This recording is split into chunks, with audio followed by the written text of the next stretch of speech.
Welcome to BHU psychology. I hope आप सब अच्छे होंगे। आज हम स्टार्ट करेंगे अपना थर्ड प्रैक्टिकल जो है एम्प्लॉय मोटिवेशन शेड्यूल। इस प्रैक्टिकल में हम एम्प्लॉय का मोटिवेशन लेवल मेज़र करेंगे। तो जो आपको ये क्वेश्चन आर्क दिख रहा है, इसको आपको फिल कराना है। एक मेल से फिल कराना है, एक फ़ीमेल से फिल कराना है, और जो जॉब करते होंगे उन्हीं से ये फिल कराना है।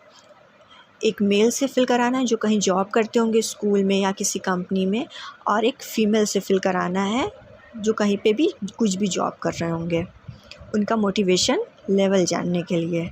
ठीक है, आप जब इसको फिल करा लेंगे उसके बाद इसका स्कोर एनालिसिस करेंगे। अब इसका स्कोर एनालिसिस कैसे करेंगे, जैसे कि यहाँ पे सबसे ऊपर जो है लिखा हुआ है हमेशा, अधिकांश, कभी कभी, कभी नहीं। तो इसका स्कोरिंग कैसे करेंगे आप? जहाँ कभी नहीं लिखा है, अगर उस पर टिक किया है तो आप उसको 1 मार्क्स देंगे। अगर कभी कभी पे टिक किया है तो 2 मार्क्स देंगे। अधिकांश पे टिक किया है तो 3 मार्क्स देंगे, और हमेशा पर टिक किया है तो 4 मार्क्स देंगे। ठीक है, कभी नहीं पे 1 मार्क्स, कभी कभी पे 2 मार्क्स, अधिकांश पे 3 मार्क्स, हमेशा पे 4 मार्क्स। इतना आप कर लेंगे। इतना उसके बाद एक फ़ीमेल का अलग निकालेंगे और जो मेल का है वो अलग निकालेंगे। इस तरीके से आप स्कोर एनालिसिस कर लेंगे। मैंने ये क्वेश्चन आर पहले से ही फिल करा लिया है। तो जो मेरा मेल का स्कोर है वो 205 है, और जो फीमेल का स्कोर है वो 217 है। अब इसका मतलब क्या हुआ? अगर सपोज़ 17 से 199 के बीच में आपका आ रहा है लेवल ऑफ मोटिवेशन, तो वो लो मोटिवेशन है। ठीक है, अगर 200 से 280 के बीच में आ रहा है तो आपका जो है वो हाई लेवल ऑफ मोटिवेशन है। अब मेल का अलग निकालेंगे, फीमेल का अलग निकालेंगे। ठीक है, जो मेरा स्कोर था वो 205 था, इसका मतलब है कि वो 200 से ज़्यादा है तो हाई लेवल ऑफ मोटिवेशन हुआ।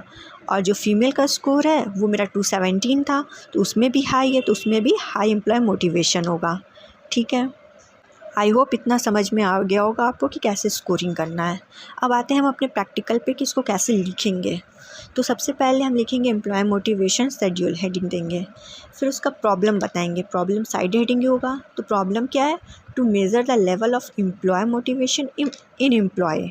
ठीक है, उसके बाद इंट्रोडक्शन। इंट्रोडक्शन में पहली बात तो इंट्रोडक्शन आपका सेंट्रल हेडिंग होगा। फिर इंट्रोडक्शन में आप क्या लिखोगे? ये लिखोगे कि मोटिवेशन क्या होता है, एम्प्लॉय मोटिवेशन क्या होता है, उसके फैक्टर्स क्या होते हैं, मतलब उससे रिलेटेड जो भी आपको मिल जाए मैटर, आप वो चीज़ लिख सकते हैं।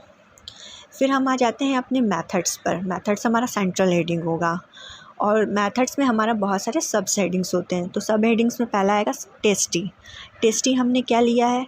25 old female and mail working in a government school. हमने लिया है कि एक मेल एक फ़ीमेल दो हैं, और वो कहाँ काम कर रहे हैं? एक गवर्नमेंट स्कूल में। ठीक है, हमने उनसे ये क्वेश्चन आर फिल कराया है। आप किसी से भी करा सकते हैं, बस ये ध्यान रहे कि वो कहीं जॉब कर रहे हों। फिर सेकंड आ जाता है मटेरियल रिक्वायर्ड। मटेरियल रिक्वायर्ड में क्या लिखेंगे कि क्वेश्चन आर किसने डेवलप किया था एम्प्लॉय मोटिवेशन का, वो चीज़ लिख देंगे। फिर मैनुअल एंड पेंसिल, इसका आप यूज़ किए हैं। फिर प्रोसीजर में आ जाते हैं। प्रोसीजर आपने क्या किया कि आपने अपने टेस्टी को बुलाया, उसके साथ रैपो इस्टेब्लिश किया। ठीक है, उसको क्लियर इंस्ट्रक्शन दिया। इंस्ट्रक्शन में आप क्या लिखेंगे? ये क्वेश्चन आर्क में आपके लिखा होता है, तो आप बस एज इट इज़ इसको ऐसे ही छाप देंगे। ठीक है, लिख देंगे यहाँ पर।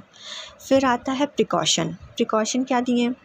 तो the environment of laboratory was made quiet and noise free. मतलब जो आपका इन्वायरमेंट हुआ वो नॉइज़ फ्री होना चाहिए, जो इंस्ट्रक्शन है वो क्लियर होना चाहिए, जो लाइट है वो प्रॉपर अरेंज होना चाहिए, ना ज़्यादा कम होना चाहिए, ना अंधेरे में एकदम बैठाना चाहिए, एक नॉर्मल होना चाहिए। ठीक है, फिर हम आते हैं अपने रिज़ल्ट पर। रिज़ल्ट जो होगा वो हमारा सेंट्रल हेडिंग होगा। तो रिज़ल्ट में हमने बता दिया कि जो हमारा मेल स्कोर है वो 205 आया, इसका मतलब वो हाई स्कोर मोटिवेशन है, और जो फीमेल है वो 217 आया, वो हाई एम्प्लॉय मोटिवेशन है। दोनों क्या है? High motivation, employ motivation. तो इसको हमने टैबुलर फॉर्म में रिप्रेजेंट कर दिया है।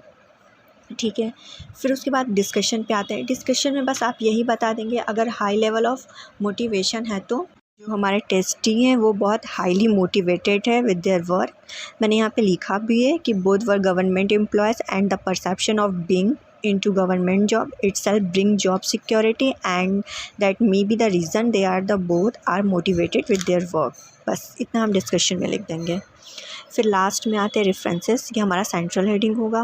रेफरेंसेस में वही लिखते हैं कि आपने जो इंट्रोडक्शन वाला पार्ट लिखा था वो कहाँ से लिखा था, किसी बुक से लिखा था या किसी साइट से लिखा था, बस वो चीज़ यहाँ हम मेंशन कर देते हैं। So this is all about the third practical. I hope आपको समझ में आया। अगर कुछ भी समझ में ना आया हो तो आप मुझे कमेंट सेक्शन में पूछ सकते हैं। अगर आपको वीडियो अच्छी लगी हो तो please like and subscribe my channels. मिलते हैं नेक्स्ट वीडियो में। Thank you for watching.